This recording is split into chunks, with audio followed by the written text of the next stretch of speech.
Hello and welcome. My name is Jaden and today we'll be talking about the Lost Dutchman's gold mine. Be sure to like and subscribe as I'll be uploading regularly with videos covering a wide range of topics. Anyway, let's get into today's video covering the story of the Lost Dutchman. I first heard about this story when watching a YouTube video from the Paranormal Files. The video is titled, "I Will Not Go Into These Mountains Alone, the story of the most haunted mountain range in America." I must say that it's a really good title for getting people's attention, including mine. Anyway, the video involved the channel's paranormal investigator, Colin Browen, visiting the Superstition Mountains in Arizona and interviewing a man named Corey Daniels. Corey is claimed to be a professional guide, and during the interview, it is clear that he is extremely knowledgeable when it comes to the history of the Superstition Mountains. Now, as someone who is fascinated by history, science, and horror stories, I have watched a lot of either interviews or commentary-themed videos, as I assume many of you have, but something stood out to me in this interview. There's something different about these mountains and the Arizona desert surrounding them. Maybe it's just that the video is really well put together, but I ended up watching the video multiple times, fully digesting the large amount of fascinating information incorporated in the video. Anyway, it was from this video that I was inspired to talk about this story, so I hope you enjoy the tale of Jacob Waltz, more commonly known as the Lost Dutchman.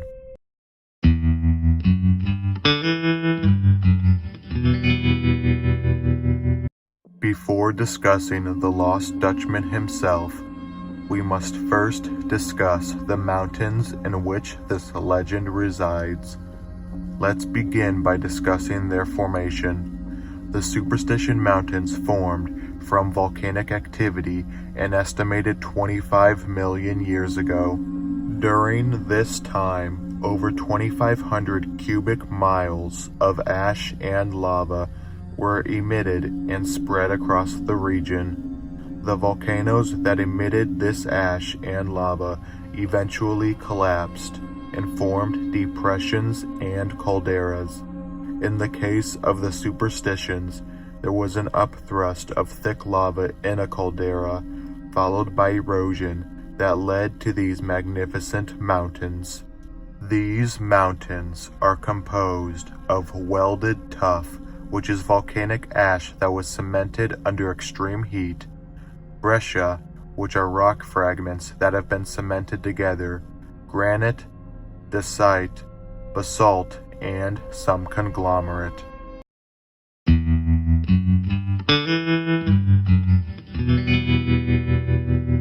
The region of Arizona in which the Superstition Mountains are located have always been thought of as a turbulent place. Before the arrival of the Spanish in the region, it is believed that many different tribes of people rose and fell. When the Spanish did arrive in 1540, they were met by the Apache Indians. The Spanish were consumed with the mission of finding gold, as well as the rumored 7 cities of gold of Cibola, and thought to search the Superstitions with hopes that the gold can be found. The Apaches, on the other hand, were adamantly opposed to this idea due to their fear and respect of the Superstitions. The Apaches called the mountain range the abode of the thunder gods, and it was viewed as an extremely sacred mountain by the tribe.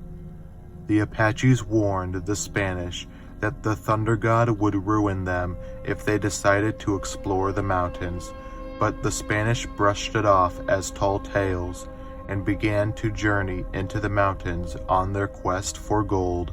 Shortly after entering the region, the Spanish began to run into trouble, as many of their men would mysteriously vanish. These vanishings became so common that the Spanish forces were ordered to never stray more than a few feet from their comrades, in an attempt to keep the disappearances at a minimum. Eventually, many of the vanishing men would turn up again, only to be found with their bodies mutilated and their heads missing. Terrified, the Spanish left the region and referred to the mountains as the Superstition Mountains from that point forward. Fast forward to 1748. A wealthy cattle baron named Don Miguel Peralta received 3,750 square miles of land located in modern-day Arizona. Included in this large plot of land was the Superstition Mountains. The large region contained a major gold vein, as well as several silver veins, and this led to the Peralta family and their workers to regularly visit the region over the next century as a means of increasing their wealth. In 1847, a descendant of Don Miguel Peralta named Pedro Peralta made a trip back to the Superstitions in order to acquire more gold. The Mexican-American War was taking place, and Pedro was concerned that the land would soon become part of the U.S. territories, and used this trip as a final effort to extract as much gold as possible before the land could be taken away. Once at the Superstitions, Pedro and his men got to work mining for gold, but they soon got word that the Apache were angry at the mining happening in their sacred grounds. Fearing an attack, Pedro and his men quickly packed up with what gold they had and quickly journeyed back home. Unfortunately, they would never make it back, as they were ambushed and slaughtered by the Apache. A few years later, in 1864, another Peralta named Enrico Peralta decided to journey back into the region with a total of 400 men in an attempt to once again use it to bring wealth to the family. Unfortunately for them, they were ambushed by the Apache on the northwest slope of the mountain and quickly slaughtered. However, 2 out of the 400 were able to escape the massacre, and 1 made it back to the Peraltas to tell the story of what happened. Since then, that region of the Superstitions has been known as Massacre Grounds.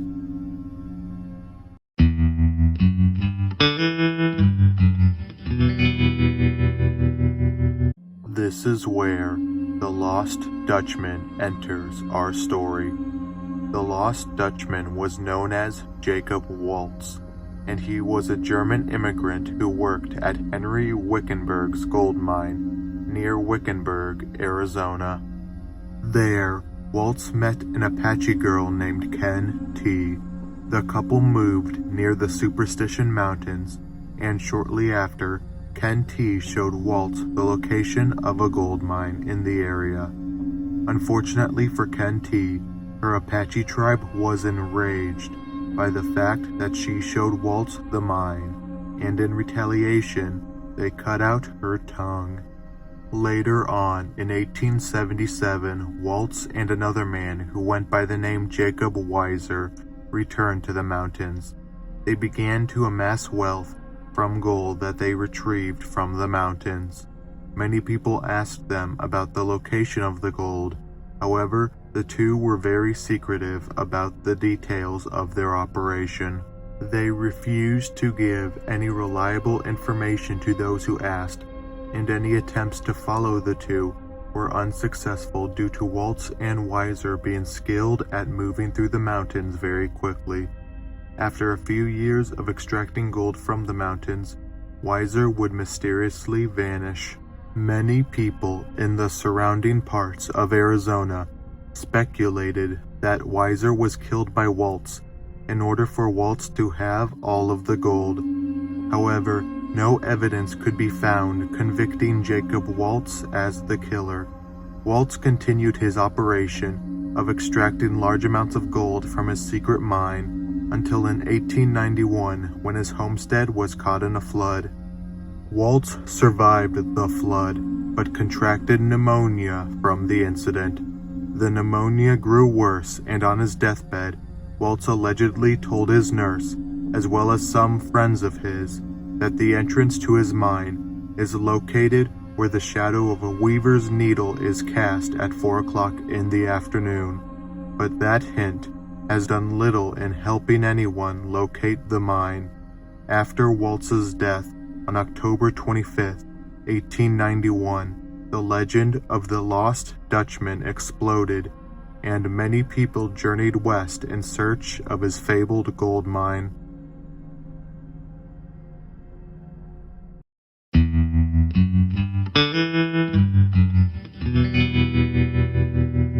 Now that you know the legend of the lost Dutchman, let's discuss some of the stories of the people who went looking for this gold mine. Many of these people ended up vanishing and or dying under mysterious circumstances. The first person we will discuss was known as Elisha Marcus Rivas. Rivas was an interesting character, as he was a college-educated school teacher before his journey into the superstitions looking for gold. Despite his background, he would soon become known as the madman of the superstitions. This was due to his appearance, given how he rarely showered and never shaved nor cut his hair. He was also rumored to have run naked through the local canyons on multiple occasions while firing a pistol into the sky. Rivas was generally considered a hermit, as his home was far away from any others, and he generally enjoyed living in an isolated area. Although he was a bit of a character, he was reportedly friendly to those he met and would often sell vegetables that he grew to those living in the area. In the spring of 1896, people realized that they hadn't seen nor heard from Rivas in some time, so a few friends of his decided to check on him. They soon found his body 4 miles away on a local trail. What was terrifying, however, was that his head was found to be completely decapitated. Rivas was the first of many individuals to fall victim to mysterious events in the superstitions. Many people would vanish in the coming years, and a few mysterious bodies would be discovered, such as that of an unidentified woman who was found dead clutching pieces of gold. Another notable man was that of Adolph Ruth. Ruth was searching for the lost Dutchman's gold mine, and in 1931 he convinced 2 local cowboys to take him to the superstitions. After 6 days, the cowboys' boss became concerned and decided to check up on Ruth.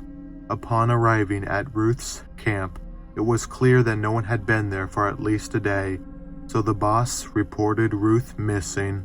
A few months later, in December of 1931, an archaeological expedition in the area discovered a skull that was later confirmed to belong to Adolph Ruth. The rest of his body would not be found until a month later. Our final story involves a man named James A. Cravey, who planned out a large trip which involved him searching for the lost Dutchman's gold mine. He was lowered into the area by helicopter close to Weaver's Needle in La Barge Canyon. Cravey's plan was to hike out of the area, but he never did. His body was found a few months later with his head completely detached and located roughly 30 feet away. As you can see, there is a disturbing trend among people who venture into these canyons, looking for the lost Dutchman's gold mine. Many of the people searching vanish and then are later found without a head.